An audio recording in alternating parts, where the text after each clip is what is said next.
Hey Ringside crew, welcome to the internationally known Dudes at Ringside podcast.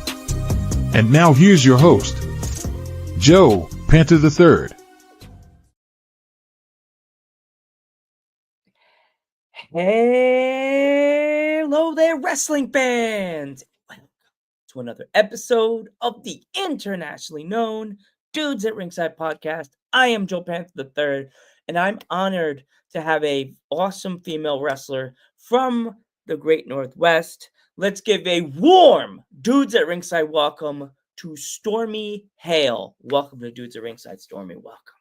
Thank you so much. How's it going? I'm good. It's so awesome to have people from wrestlers from Canada because, I get a lot of American wrestlers, but I've been trying to get more Canadian superstars. And you guys bring I always say that I said this to George McKee and his lovely band of family that did podcasting. And well, shout out to George, such a great guy, such a great family. But I always say that Canadian wrestlers bring a different aspect to wrestling because some of them they're from the other side of Canada that have the French Canadian, more than they speak English, but they have the French Canadian when they do their speech, and it's so cool because I, as a kid, watching the Mountie, watching Bret the Hitman Hart, and people like that, and I'm an American, so I didn't get a chance to go to Canada, so I could hear the accents, and I'm like, that's what the Canadians sound like. They have that cool. Oh, I'm Canadian. Oh, so for you, being a Canadian wrestler,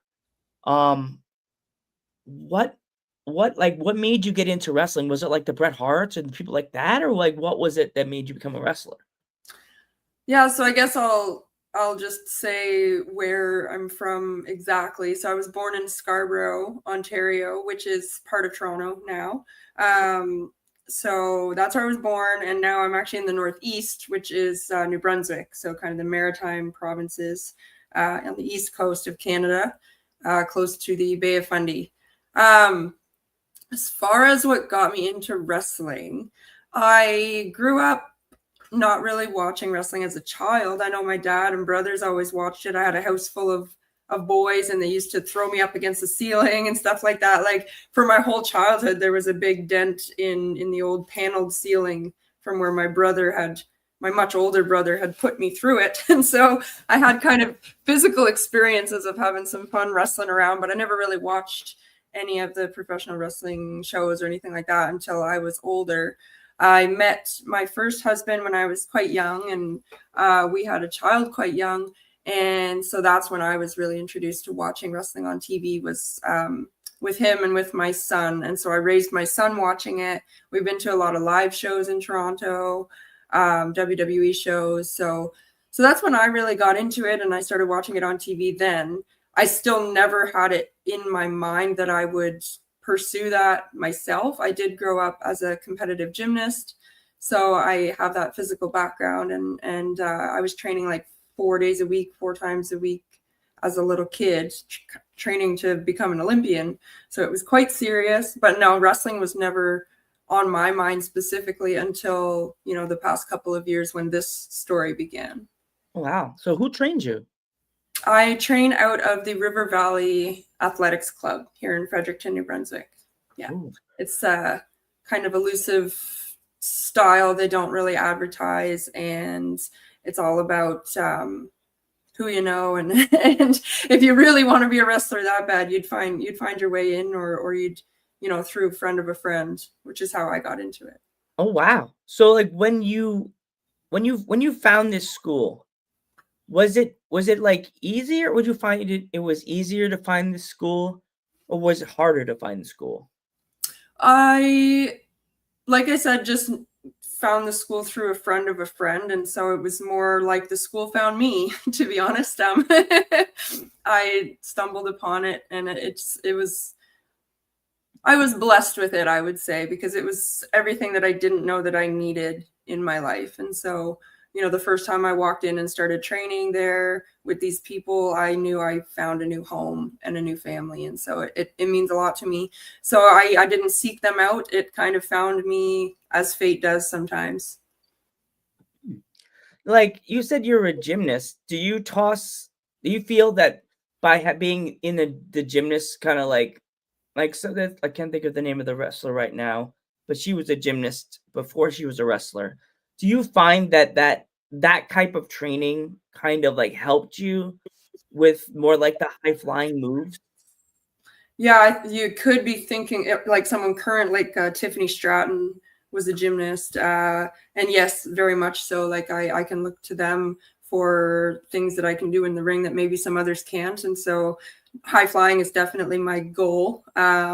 Takes a lot of bravery and a lot of practice to get back to where I was when I was a kid, but absolutely, that's going to help me huge compared to some of the other competitors in this region for sure. Awesome.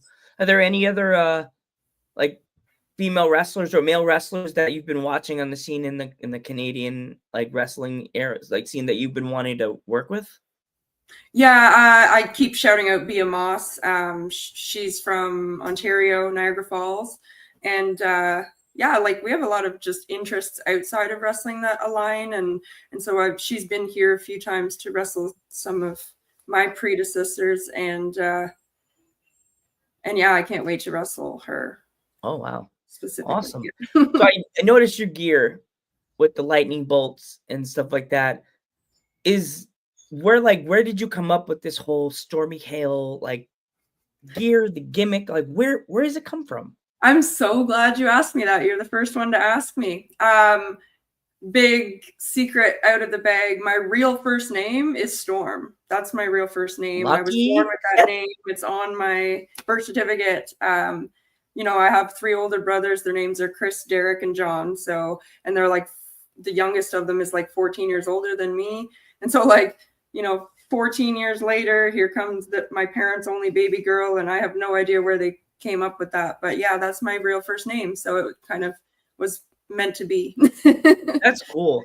Do you like ever like give yourself a nice pat on the back because your parents gave you like a cool name so you didn't have to go like Shawn Mike? Like I talked to this girl I work with that she doesn't watch wrestling, and she's like, all these wrestlers did their names, and I'm like, I went through the name of wrestlers that their real name is their gimmick name, but their last name is kind of like a not so much, like Sean Hickenbottom, and she's like, Hickenbottom? Even my dad's a Hickenbottom.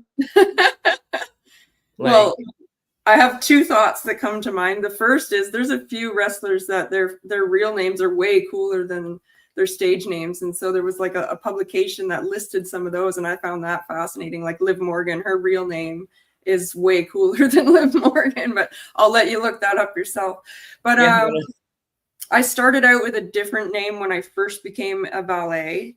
It's the same first name, Stormie, and then the second name was different. And so that's the only part I had to kind of reimagine when I came through this time. And so I based Hale off of Hailstorm, the band, or Lizzie Hale.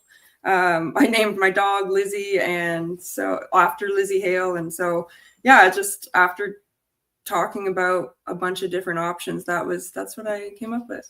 And I'm very happy with it. Awesome. So Stormie, did you come up with your gear, or did someone help you inspire it and they came up with it? Who came up with the gear? It's so awesome. Thank you. So I reached out, I did all my research for finding gear, and I went with a stylist, a designer first and foremost. And so I reached out to Brujadora on Instagram and just let her design it pretty much however she wanted with the lightning bolts and everything. And it turned out really, really nice. Awesome. Is there like, how many different versions of your gear do you have? I have like a really inexpensive version, which you see in my promo photo. I haven't wrestled in that. That's just something I needed to come up with quickly because I needed promo photos before my gear was ready. So yeah, I really just only have that. And I have them right here. This one from Brujadora, which you'll see me in wrestling in today. And then I also have like black leather always ready to go in case I need something different. If my opponent ever showed up in the same colors or something too similar, then I always have that to fall back on. Yeah, that one, that if I was a wrestler and I wear like red and black, because that's usually my colors, I'd panic if someone came in with a red and black flaming gear, and I'm just like, I guess I'm wearing jeans today. I hope I don't split my pants. I think if I was a wrestler, because I wear polos, I would throw in a polo with the black tights above it. Yeah, it's always good to have a backup. Yeah, always. So when it comes to your matches, do you like? I know the promoter will come up to you and say, okay, week before they'll have okay, we're gonna wrestle with Theodora, and do you try to collab with the wrestler online and chat with them about what's what and stuff like that usually?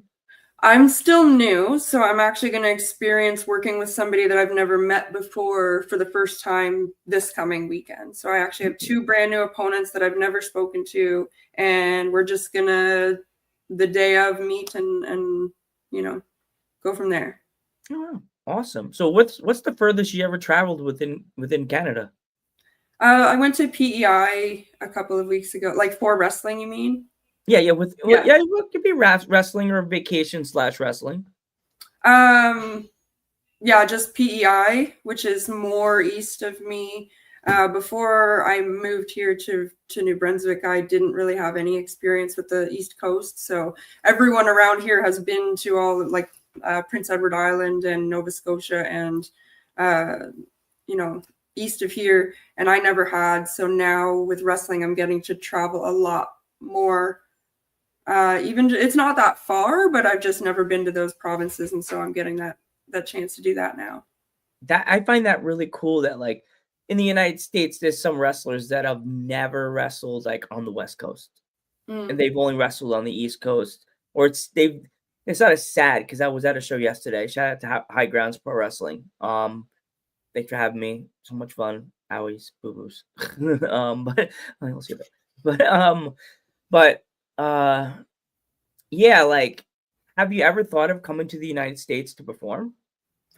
I think Maine is a decent option. At least I could travel there within a day or something.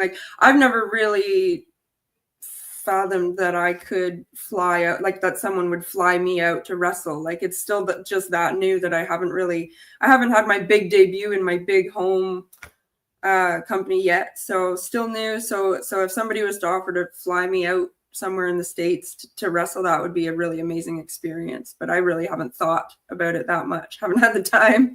Yeah, you're probably busy and doing stuff like that. So how many times a day do you actually train for just in general? Because you have to stay in shape for your wrestling. So how many times a day do you do gym work? Yeah, so every day I start my day with yoga and meditation, take my dog for a run. So every day I'm doing yoga, flexibility, mobility, and then a run for cardio. And then also on top of that, I try to get to the gym after work 3 times a week for heavy lifting, weight training, and then train twice a week in ring training. Oh, wow. So when it comes to after a show, do you ever have to pack a lunch or a dunch, as I would call it, so you don't have to eat out with the boys? Or do you always go out to eat after the show with the wrestlers? I do both. So I bring lots of food and snacks. There's nothing worse than a hangry Stormie, I'll tell you that much. I can get quite the attitude. So I always bring food, but then also happy to go out and have some junk to eat after. Like I say, I work so hard on at the gym and staying fit that it's absolutely worth it to treat yourself after a show. So what would you say would be your go-to snack, Stormie? Oh, I have a lot. I take pepperoni sticks pretty much everywhere with me, protein shakes, all about the protein. But yeah, I think some of my weaknesses, I just recently got back into beef again. So I just started getting into a burger obsession after years of not eating beef. And then poutine, classic Canadian, always trying to seek out the best poutine around. And sometimes when you find a good one, it's the only option when you go back to that place. So, well, if you come to the United States, there's something that we all call disco fries. That's our version of poutine. It's just the cheese, gravy, and French fries. Just eat it with a fork and knife. I tried it with just scarfing it. I had to feel like grandpa cutting his steak. Oh, kitty, hello. Her name's Rhea Ripley, by the way. Rhea Ripley. She wanted to be a star. She's like, Mom. Yeah. I heard the scratch, grr, grr, like head shake. Yeah, there are several pets in this house. I love animals. I used to rest his soul. I had a wiener dog named Dexter. He passed away months ago, and he was my bud. Yeah. Hence the name Doodle. I must have been looking at him when I came up with the name, like, Doodle. Got it, dudes.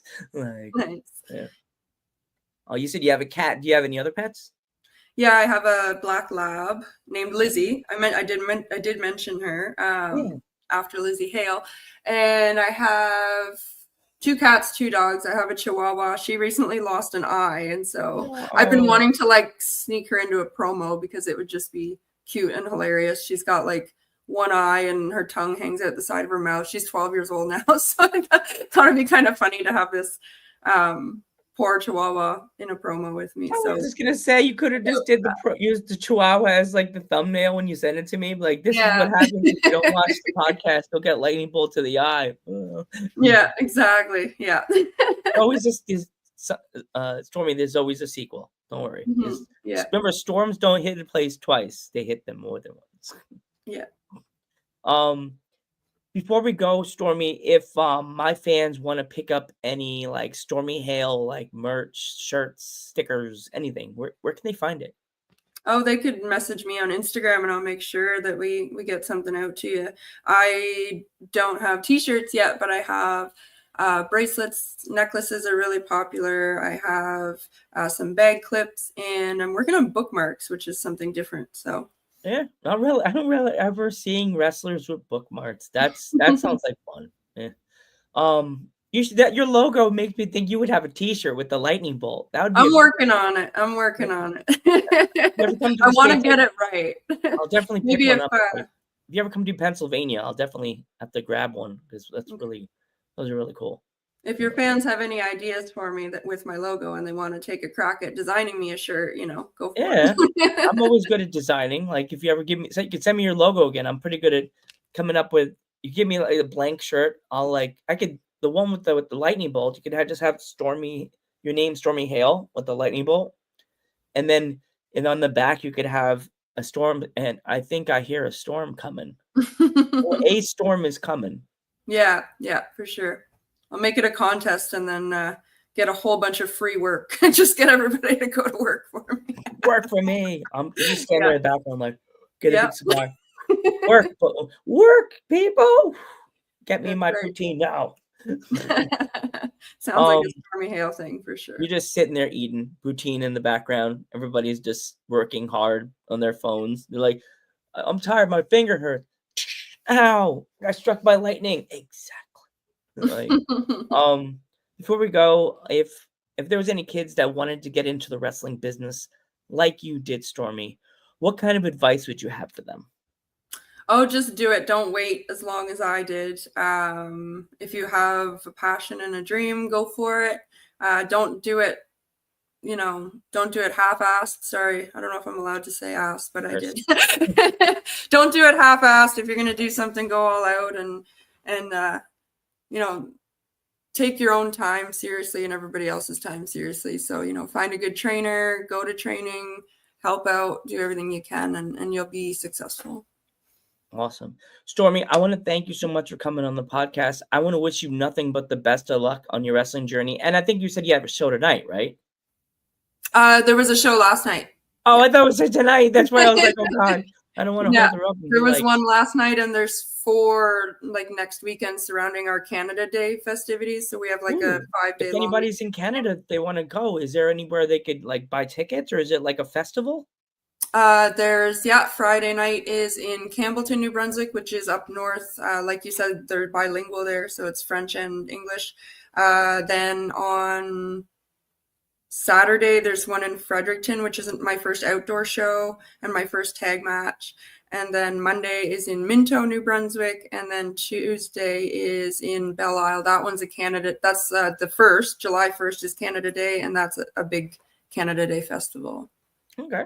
Well, Stormie, I want to wish you nothing but the best of luck on your wrestling journey. Good luck at the festival. Hey, guys, if you're going to be in Canada, definitely go there. Go on. Good. I swear I know English. Just go out, take a picture with Stormie, have fun, buy some merch from Stormie. She's an awesome person. She's an awesome wrestler. I'm Joe Panther the Third. And this Stormie Hale. And we will catch you in the next one. Do it again.